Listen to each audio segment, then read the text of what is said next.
अध्यक्ष आपल्या कमिटीचे अशोकराव लोखंडे, माजी आमदार रामभाऊ मोजे, दीपक मानकर, सुधाकर बालेराव, धीरज घाटे, राजेश पांडे, दिलीप कांबळे, भाऊसाहेब सोनवणे, बापूसाहेब पठारे, मुरलीधर मोहोळ, जगदीश मुळीक, योगेश टिळेकर, सुभाष जगताप, अमित गोरखे, प्रदीप देशमुख, भगवानराव वैराट, बापू डाकले, शांतीलाल मिसाळ, राजू अडागळे, रुपाली पाटील ठोंबरे, महेश शिंदे, दत्ता सागरे, महानगरपालिकेचा आणि शासनाचा उपस्थित असणारा सर्व अधिकारी वर्ग, सर्व आज क्रांतिगुरू लहुजी वस्ताद साळवे यांच्या स्मारकाच्या भूमिपूजनाच्या निमित्तानं आलेले सगळे माझे बंधू भगिनी, पत्रकार मित्र, विविध राजकीय पक्षाचे उपस्थित असणारे सर्वच मान्यवर आणि माझ्या तरुण मित्रांनो, आज आद्य क्रांतिगुरू लहुजी वस्ताद साळवे यांच्या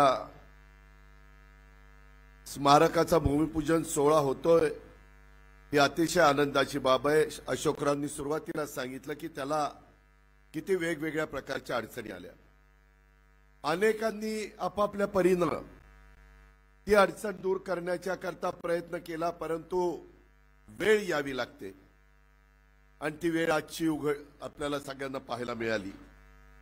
एका बहुजन समाजातून आलेले आणि स्वतःच्या कर्तृत्वानं ज्यांनी संपूर्ण समाजाला त्या काळामध्ये दिशा देण्याचं काम केलं, असे जे मोठे समाजसुधारक होते, त्यात क्रांतिगुरू लहुजी वस्ताद साळवे यांचं योगदान खूप खूप मोठं आहे। क्रांतिगुरू साळवेंचं घराणं बऱ्याच जुन्या लोकांना माहिती नसेल। युगपुरुष छत्रपती शिवाजी महाराजांच्या काळापासून स्वराज्याच्या सेवेत त्यांचं घराणं होतं। शिवाजी महाराजांनी महाराजांच्या आजोबांना पुरंदरच्या किल्ल्याच्या रक्षणाची जबाबदारी ही दिलेली होती, ती साळवेंच्याच घरातल्या आजोबांना दिलेली होती आणि त्यामुळे साळवेंचं घराणं एक पराक्रमी घराणं म्हणून त्या काळापासून पंचक्रोशीतली ओळखलं जाणारं घराणं।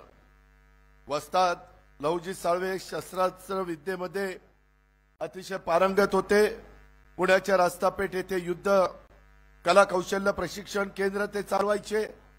शस्त्रास्त्र विद्येचे प्रशिक्षक म्हणून त्यांनी त्या काळामध्ये अतिशय मोलाची अशा प्रकारची कामगिरी बजावलेली होती। आपल्या घराण्याची परंपरा राखत त्यांनी स्वातंत्र्यासाठी लढण्याचा निश्चय देखील केलेला होता। खरं तर पाशवी सत्तेच्या बळावर उभ्या असलेल्या इंग्रजी सत्तेला आव्हान देणं ही त्या काळामध्ये बंडखोरी होती। अमानुष सत्तेला आव्हान देत त्याविरुद्ध लढायचं असेल, शस्त्र चालवण्याच्या पटाईत तरुणांची अशा बंडाला आवश्यकता असे आणि हे त्यांनी त्या काळामध्ये ओळखलं आणि अशा तरुणांना प्रशिक्षण द्यायचं हे लहुजी वस्तादांनी ठरवलं आणि हे तरुण त्यांनी घडवले। यांनी असे तरुण हेरून त्यांना प्रशिक्षण देऊन त्यांच्या क्रांतीच्या लढ्यासाठी त्यांनी तयार केलं। त्यांनी आपल्या पुण्यामध्ये तालीम पण काढली, तेथे देखील इंग्रजांच्या विरोधात लढणाऱ्या क्रांतिकारकांना त्यांनी मोलाचं सहकार्य केल्याचं इतिहासामध्ये नोंद आहे।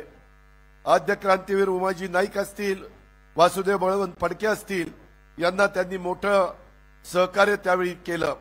इंग्रजी सत्तेला उलथून टाकण्यासाठी तरुणांच्या मध्ये विद्रोहाची ज्योत त्यांनी पेटवली। महात्मा फुले, लोकमान्य टिळक हे देखील त्यांच्याच तालमीमध्ये मल्लविद्या शिकलेले होते। महात्मा फुले यांनी सत्यशोधक समाजाची स्थापना केली, तेव्हा क्रांतिगुरू लहुजी वस्ताद साळवेंनीच त्यांना मोलाचं मार्गदर्शन केलं आणि सहकार्य देखील त्या ठिकाणी लाभलं। अलीकडे एक चित्रपट आला महात्मा फुल्यांच्या बद्दल, त्याच्यात पण त्या गोष्टीचा उल्लेख आहे। अशा एका थोर पुरुषाचं त्यांच्या नावाला साजेल अशा प्रकारचं भव्य दिवस स्मारक व्हावं आणि ते देखील आपल्या पुण्याच्या नदीच्या काठी व्हावं, एवढी आता महत्वाची जागा विक्रम कुमारांना मला सांगायचंय की कुठल्याही परिस्थितीत आता स्वतः मुख्यमंत्र्यांनी तिथं टिकाव टाकलेला आहे। काम तेवढ्याच तडफेनी, तेवढ्याच गतीनं, तेवढंच दर्जेदार हे झालं पाहिजे त्याच्यामध्ये पुढच्या पिढीला एक अभिमान वाटेल, आनंद वाटेल, अशा पद्धतीनं हे एकंदरीत स्मारक सर्वांना सातत्याने प्रेरणा देत राहील। मित्रांनो, पुणे हे देशाचं विचाराचं केंद्र आहे। आज देखील पुण्याची शिक्षणाबाबतची जगभरात ओळख आहे। पुण्याची ओळख आपल्याला जपावी लागणार आहे। पुण्यातील चुकीच्या गोष्टी आपल्याला काही करून थांबवाव्या लागणार आहेत। त्यासाठी काही कठोर पावलं देखील उचलण्याची आपली तयारी असली पाहिजे। वस्ताद साळवे यांच्या कार्याची आज आठवण ठेवत असताना, त्यांचं स्मारक आपण सगळेजण उभारत असताना, त्यांनी तरुणांना त्यावेळेस दाखवलेला जो मार्ग होता, तो विचार आपल्या तरुणांनी आज घेतला पाहिजे।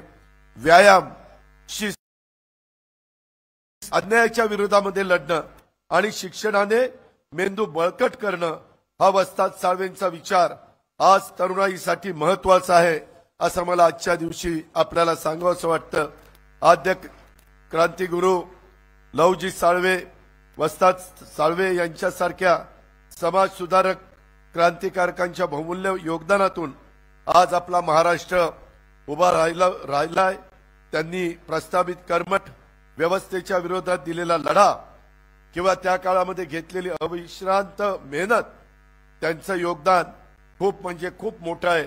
आज स्मारकाच्या रूपाने हा त्यांच्या कार्याचा ठेवा जतन केला जाईल। येणाऱ्या कित्येक पिढ्यांना त्यातून प्रेरणा मिळत राहील, ही आशा मी आजच्या दिवशी बाळगतो। आणि आम्हाला नेहमी मुख्यमंत्री सगळ्यांना महाराष्ट्राला सांगतात, हे सर्वसामान्यांचं सरकार आहे। मित्रांनो, मला आठवतं, मी पण राजकीय जीवनात अनेक वर्ष काम करतोय। किती दिवस आपली मागणी होती की बार्टी, सारथी, महाज्योती या धर्तीवर आम्हाला काहीतरी द्या, आम्हाला पण इतरांच्या बरोबरीनं तुम्ही आणा। आणि तो महत्वाचा क्रांतिकारी निर्णय हा या महायुतीच्या सरकारने घेतला आणि अक्षरशः महाराष्ट्रातल्या तमाम आपल्या समाजाने त्याचं स्वागत केलं। आता त्याही बाबतीमध्ये मुख्यमंत्री, मी, देवेंद्रजी, आम्ही सगळे मिळून पुढच्या ज्या गोष्टी तातडीनं करायच्या त्या तेवढ्याच तातडीनं केल्या जातील, त्याबद्दल आपण तीळमात्र शंका मनामध्ये बाळगू नका। असे चांगले चांगले निर्णय आपण घेतोय। देशाचे लोकप्रिय पंतप्रधान नरेंद्र मोदी साहेबांचं पण स्वप्न आहे की या देशाला सर्व क्षेत्रामध्ये पहिल्या क्रमांकावर आणायचं आहे।